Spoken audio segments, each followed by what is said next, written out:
And hello, people. We are back for another week of Anime4ALL podcast. I am again alone. My co-host had some pressing things that he needed to take care of. Um, According to him, he should be back next week, so we'll see. Also, you can probably tell by the title of this particular episode of the podcast, we're only talking about one show. Um, that is My Hero Academia. Essentially the episode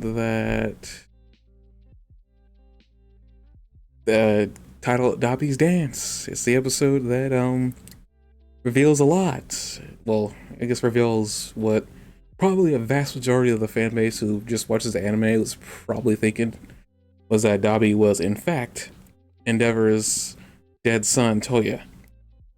Um he was dead because apparently he wasn't dead. Um we found out that the exact nature of uh of his demise, quote unquote, because as Dobby, I guess just we're gonna just get into it. We're gonna probably sorry, it's probably won't matter to like the podcast after the fact, but the podcast in in progress right now. I'm losing frames, internet is dropping. I don't know what's gonna do to the quality of my voice, but I can't control that, unfortunately. So we're pushing forward.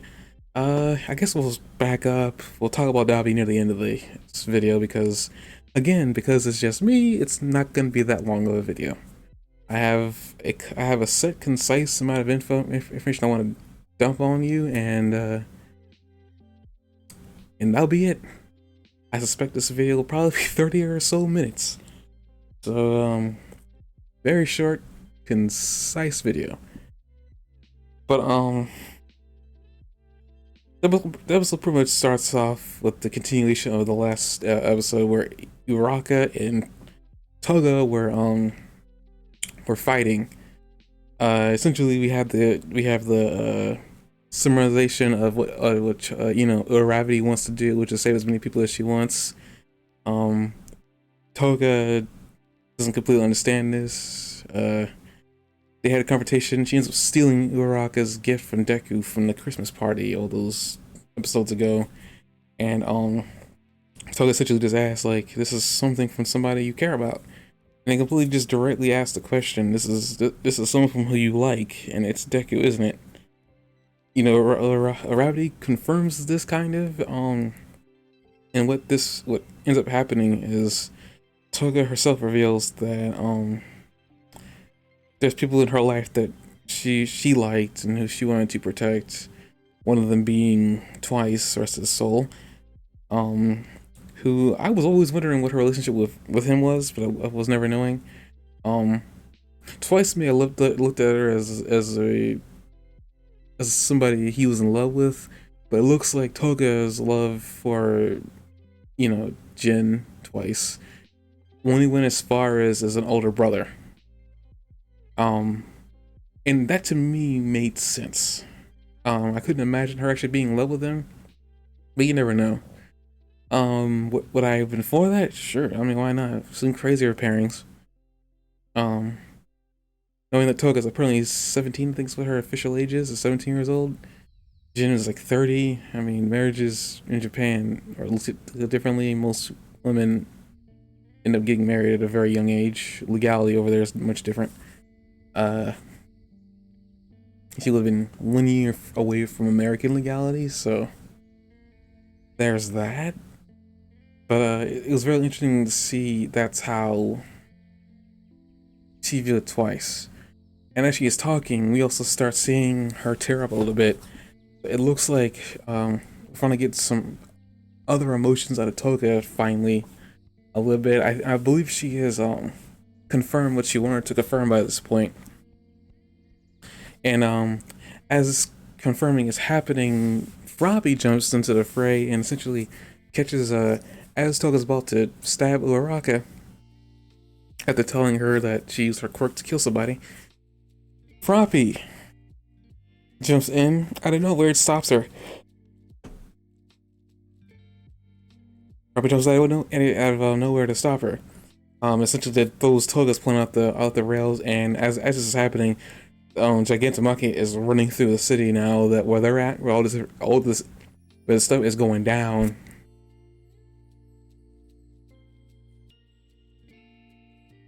You know, events are going down. It's go time, and that because of how big he is, he ends up causing a quake as he's running by, which is kind of funny that he doesn't destroy the building that they're in. I'm guessing maybe he must realize that Toga's in there, so he's gonna avoid it as best as he could. And then the rumbling, they lose track of her. Uraraka gets her All Might keychain back, and Toga's gone. Farabi believes that she's still in the building. Uraraka confirms that no, she got away, and we see that she's running on the rooftops like a ninja, and she's telling the group that she's coming back. And that pretty much ends like confrontation. This much I had to say about that. Again, that ended pretty quickly. I think they're really wanting to put Uraraka in front of Toga, and probably Froppy as well. I mean, Deck couldn't even really get a good grasp on her, which is even more interesting. So I don't know if the intent is to show that we're gonna have Toga's demise happen in front of Uraraka. Because she's had a lot of confrontations with Uraraka over the course of the show, questioning her how she feels about Deku. It's very clear that I think they're trying to set up something with those two specifically. And Froppy, who knows? Maybe there's something going on with Froppy. I did forget that Froppy did in fact meet her in the woods, so what does that mean? Does she have Froppy's blood?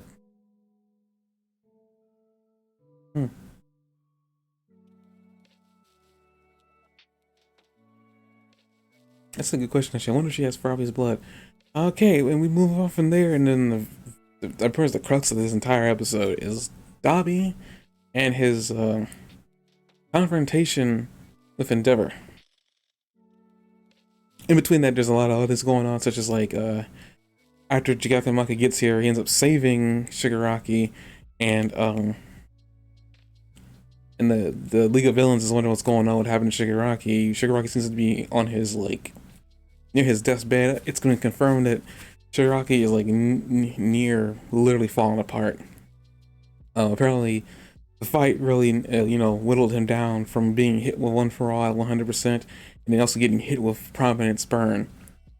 So essentially, Shigaraki is down for the count now. They're trying to wake him up because he's apparently knocked out. And then Dabi joins the fight. And the first thing he does is... At first I couldn't tell what he was shaking. I thought he was shaking a paint can. I was like, what's he shaking a paint can for? And it's found out that he's just shaking a bottle of water that he pours on his hair, revealing that his hair has been dyed this entire time. He's confirming here for the first time ever that he is in fact Endeavor's lost son. The first son of Endeavor. He tells an entire backstory about like how he was born, or at least what he believes is to be true. Because that's somebody confirmed that apparently there's a lot more going on with Dabi, and his relationship with Endeavor, and his psychosis or whatever. I guess we'll learn more as that's going on. I guess we're now starting the new arc, which is going to be, I guess, taking care of Dabi, whatever that means. We learn a lot about Dabi and everything's going on here, such as he was the first son Endeavor had when he got married to his wife. Apparently he knew about Endeavor's want to make the ultimate super child to be able to beat All Might back in the day. He apparently confirms that that he was kind of like, Endeavor says that when this happened he didn't get the court that he was looking for, but he was willing to to settle with Toya, because Toya had way more potential than he ever did, and that gets kind of confirmed near the end of the dang episode. How much potential he definitely did have. Um, he has way more firepower than Endeavor. He apparently has way more control, stamina, but he lacks the ability to cool himself off. So when he makes a hot flame, he can't regulate his own temperature. So apparently he burns himself. That's kind of crazy. Endeavor has a temperature problem. He can't like exert himself too much, or he'll overheat. If it sounds like what Endeavor's got going on with his body and what Toya's got going on with his body is completely different. But apparently Toya's firepower is just 10 times better than his, I'm guessing. Uh, Toya just starts like hammering in. Oh boy. Toya starts, sorry for yawning, had a long day. Toya himself just starts hammering in that essentially he is Endeavor's son. He got a paternity test taken care of. He actually ends up making a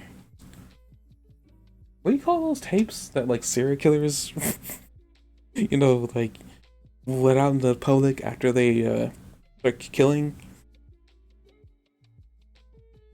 Like, I forgot the name of it. It's like it's some type of like list or whatever. Well, not list, but just a video explaining everything. It's kind of like Saw. Like you want to play a game. He just starts explaining that like where he came from, the entire history of the Endeavor family. He ends up even like another interesting bit of trivia, well, not trivia, but information that Ox's father was a big time criminal, and in order to not be I guess for the opponent to see him a certain way, Hawks like kept his name secret. This is intriguing. I'm actually kind of curious if Hawks this is true or not. Hawks is kind of like down for the count right now. We'll probably there's gonna be a huge fallout from this. Once this is all said and done, it's gonna be a huge fallout. Endeavor's credit is gonna be probably in question too, because I'm pretty sure Endeavor made sure he went through painstaking list to make sure that none of this ever like got out in the public. It seems kind of interesting though, like even with this, his children hate him. It's surprising that his children never went out of their way to try to discredit their father. That's the one thing I'm actually kind of interested in now. Now I'm actually thinking about it is like, Natsu Fumi, they had all the chances in the world to discredit their father. But they never did. Not even Shoto Todoroki. Seems so weird to me that like there's like various opportunities that they could have went to discredit him, but they never did. But they make you want to believe that they don't like him. But it kind of begs the question, like, how much of that is true, how much of that is false? Have they been, over the years, slowly coming around? But back to Toya. As this is all being said and done, the tape is being rolled, everybody that's important to this entire situation is seeing it. The mother is seeing it from her psychiatric ward. I can't even imagine what she's going through right now. Fuyumi seeing it, apparently at her job. Natsu's seeing it. The look boy who we never did learn his name, but his name is Natsu too. I guess it's the first one, Natsuo. His name is Natsu. He's seeing it. He's having trouble believing everything that's being said about Endeavor being evil person. We learned from Endeavor through a mind monologue that what happened was apparently there was a big fire over where Endeavor used to train. The wind was dry. It was apparently very wintry. Endeavor went in there looking for him and didn't find him. Apparently there was a lot left. Apparently there was so much. The flames temperatures were like 2,000 degrees, and he had assumed that everything was burned. They were only able to find a jawbone. But it's quite clear that Toya is still alive. So I'm actually kind of curious, what bone did he find? It's also clear that Endeavor feels remorse because he has a shrine to his first son in his house, and he sits in front of it every now and then. I guess praying over it. Endeavor. This is apparently also the most interesting thing as well.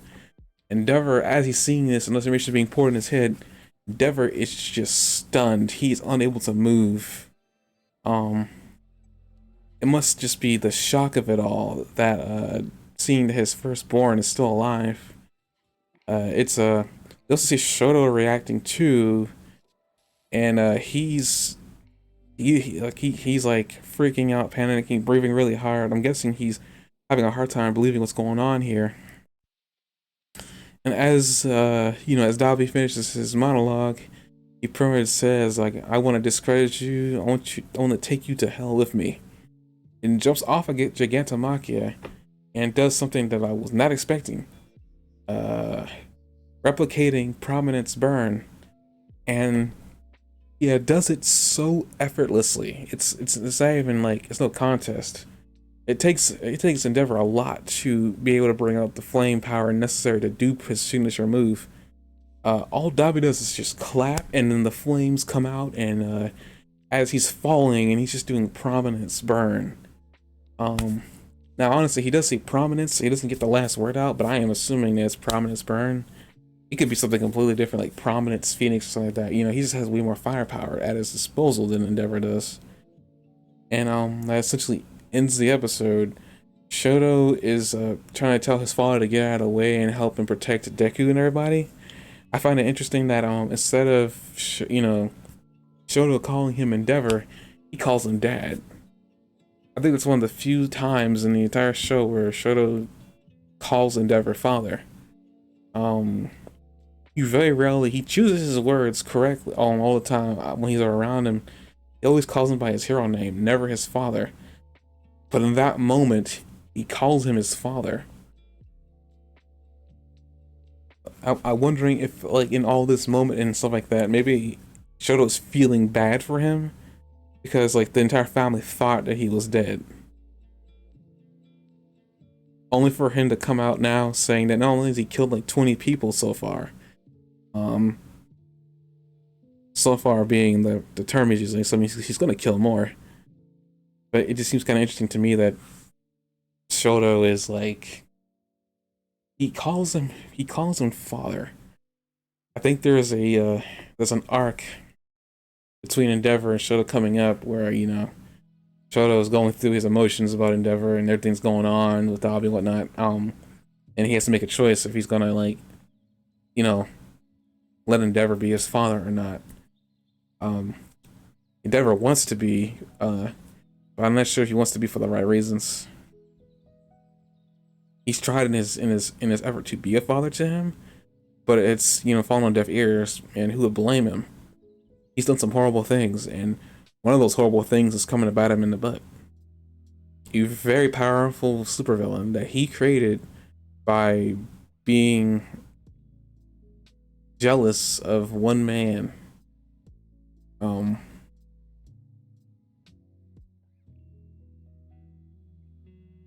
it's such an interesting thing that's going on here. I always had a feeling if this is ever the truth, but the Dabi was the son, this is gonna bring up an interesting little thing with the world in the anime. Like I never expected Dabi to completely drop the knowledge log that Dabi it was his firstborn, and uh kind of makes you wonder what the real circumstance behind the fire was. Did Dabi set that on purpose or to make Endeavor believe? Because apparently, Dabi had been watching Endeavor all these years. He even thought he was going to die during the Kyushu incident. Um, which, by the way, apparently Endeavor let blood back there, so Dabi took that blood and then did a paternity test to show that 99.99% he is his father. Now, usually those kind of tests you want to do like 100%. Weird that they decided to put those specific numbers. Though that 1%, doesn't really, I guess, doesn't really mean too much. Actually, let me look that up real quick. Paternity test percentages and whatnot.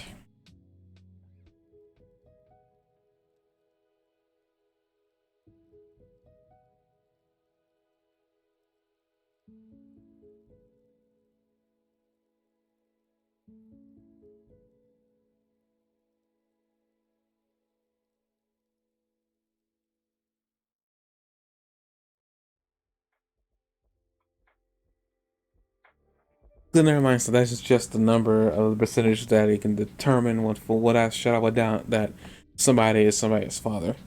So that right there, without a doubt, Dobby is his father. I mean, dang it, Endeavor is Dobby's father. I mean, it's just crazy.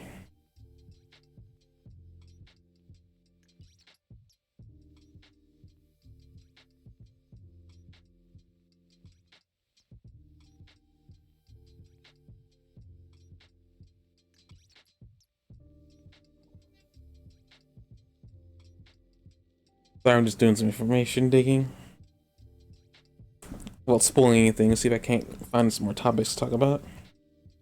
I guess the whole hair thing, I actually remember throughout like forums and whatnot, people talking about like, there's no way he's Endeavor's son. Like his hair is different. Well, they actually kind of explained that really easily.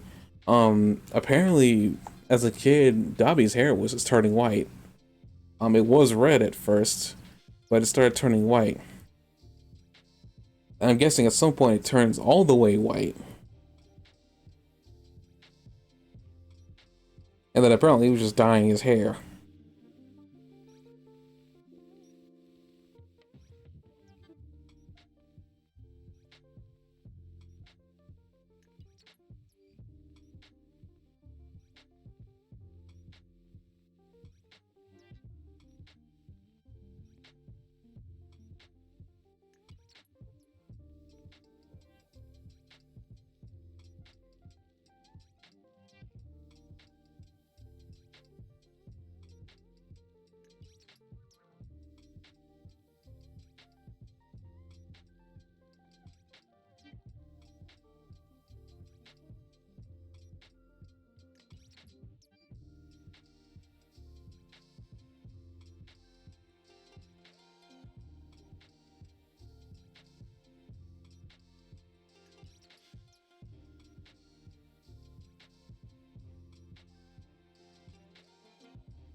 And not much I can talk about here.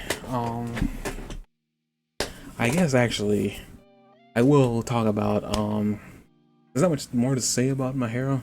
So I think I will talk about my feelings on Dragon Prince actually up to this point. And this will be my take on where I'm at in the show. And then when we come back actually we'll have Jock chime in to how he feels about the show, where you know where we are in the episodes, and that should actually help out with the length of the episode. So, without further ado, we're going to be talking about episodes of Dragon Prince, episode 4 and 5. Um, well, I guess not really talk about, more like just explain, just give my general. Dragon Prince is actually getting really good. Where I'm on episode 5, I believe, of the watch party. Wait a minute. Oh no, I'm on episode 6, so we're reviewing episodes in episode 6 of the watch party. Oh, that explains it. Well, we're getting close to the end of the season. That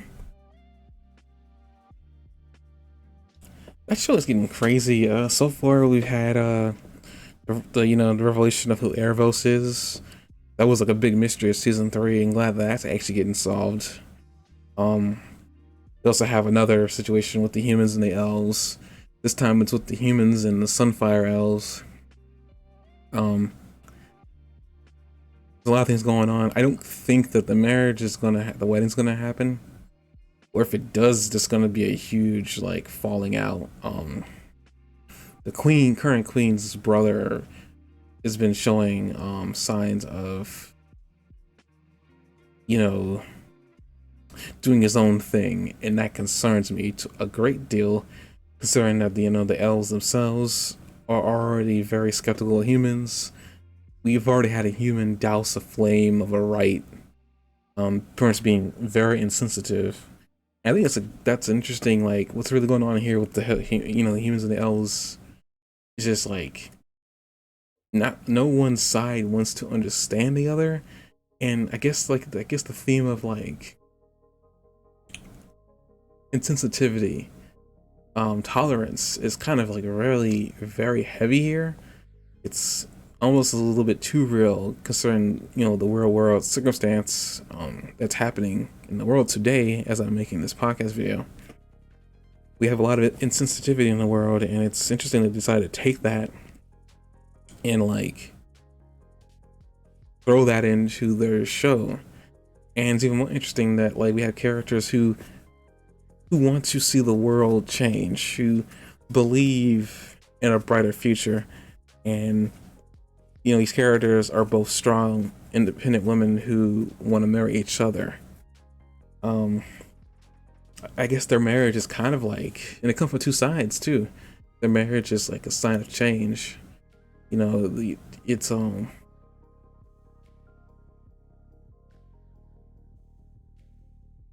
It's it sounds like a good thing in my opinion.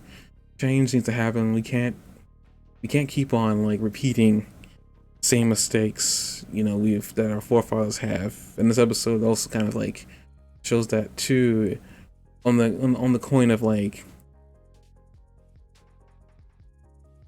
there may have been an immediate danger, but the elves told her that this is a sacred right, begged and plead to leave the flame alone. And it wasn't like the flame that I could tell was posing an immediate danger. If the flame had like caught something on fire, I think she would have had more of a reason to to put out the flame, but the flame was doing nothing. And you would think that a tribe of elves that usually use fire to begin with as their element that they derive from, they would know how to not set things on fire. But neither here nor there. She decides to douse the flame, which leads to a tribunal of the queen and her followers. And essentially, the human, I think it's Amaya, I think is her name, she ends up saying that she was going to be at the tribunal trying to defend her, but she realizes that she can't, that the human was wrong, in the wrong. She did suppose that there was an extreme threat with the flame being lit, but not having an understanding that this one elf was just trying to express remorse and trying to mourn the loss of his mother, she didn't care. And that was like, I think that was like the biggest thing there, is the fact that humans were not sensitive to the elves' plight. Elves just wanted to live and do their things they normally do. They have rituals and stuff like that that they have to that they perform as part of is a part of their heritage, as a part of who they are. You can't just because it poses a threat, possibly push it into a corner to never deal with it again. So in reality, she got what she deserved, and she was guilty of this, and she was assigned by the queen to make a place where it's safe to do this kind of ritual in a campsite, which I thought was a good way to compromise. Maybe she was right that this campsite was not fire resistant, but actually she could make a place where they could have these things, and a lot of flames could be lit, and they wouldn't pose a problem. So now that's being built, that solves a lot of their issues right there. And the queen takes her, well, not brother, I don't know if it's a brother or not, but like her right hand up to a secret area where there's a tree encapsulating its seed that apparently is going to grow, and it's going to change the world. And apparently the Sunfire Elves have been tasked with like growing this flame.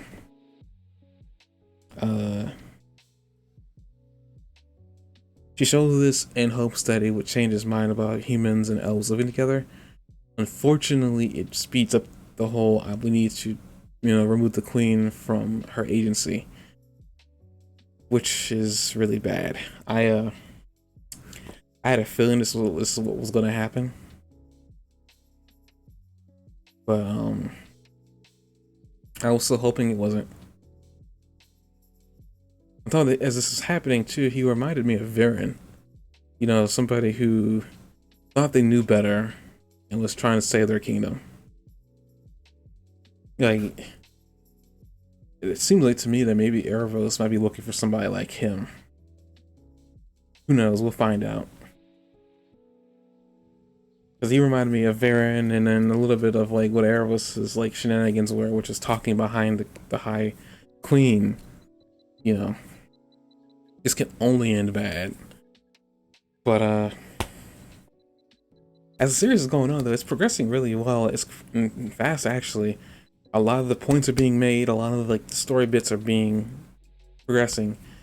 It's very the Callum and Rayla and Zim and Ezrin are now on the search to find Soren because Soren got separated from the group. They find out that apparently the hole that he was thrown into was in fact the hidden doorway to the dragon they're trying to get to. We also find out that Soren got out with the help of the dragon that he named Squeaky, because whenever he scratched her neck, she squeaked. I thought that was kind of adorable. The episode pretty much ends with Soren back at the camp, not realizing apparently nobody's there, and then he apparently runs into Claudia, which is another scary bit interaction that's gonna happen. So I hope Soren is smart enough to know that like Claudia isn't his friend or sister anymore, and neither is Varen. I mean, we'll see. I think the problem is with Soren, he's very gullible. And he's willing to go anywhere for his family. I hope that doesn't become a problem.